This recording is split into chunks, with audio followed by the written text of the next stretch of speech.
Josh flung open the kitchen window, coughing, as his 5-year-old son, Milo, giggled behind a mountain of laundry on the couch. "Guess grilled cheese is off the menu again," Josh muttered, waving a dish towel under the alarm. Being a single dad wasn't supposed to be like this. Josh used to be a sous chef in a downtown Boston bistro, but after his wife died 2 years ago, everything changed. The restaurant hours weren't kind to a grieving toddler.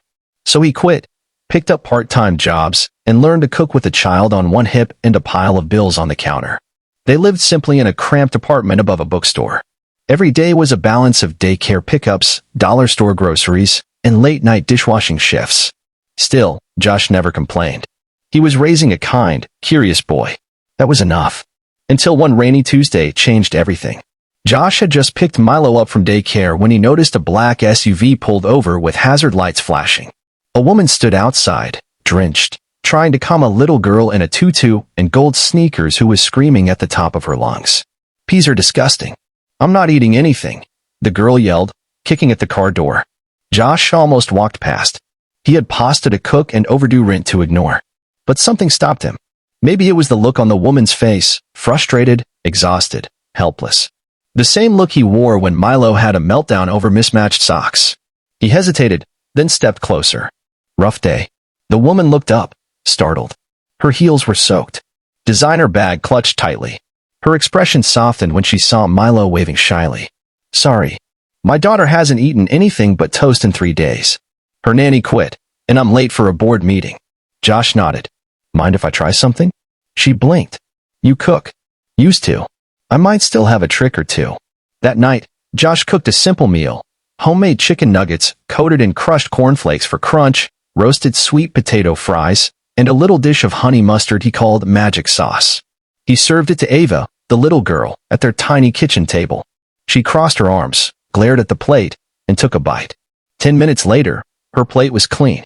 Her mother, Madeline Gray, CEO of a high-end skincare brand, was speechless.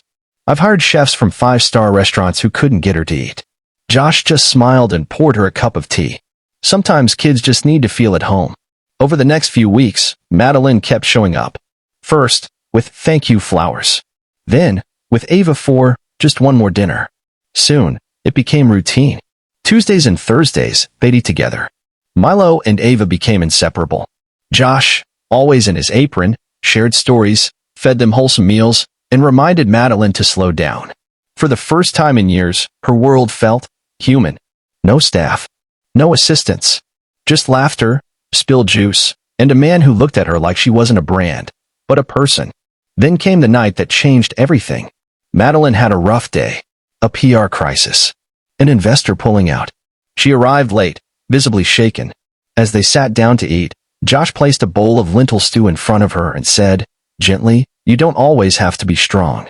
She didn't respond at first. Then she broke down in tears, ugly, messy, cathartic sobs.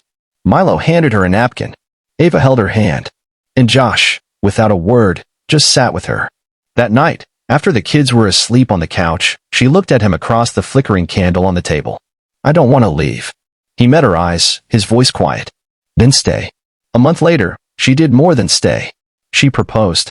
Not with a ring, not with fanfare, but in a kitchen, barefoot, holding a spatula. "Marry me, Josh. I don't care about flowers or diamonds. I just want someone who makes me feel safe.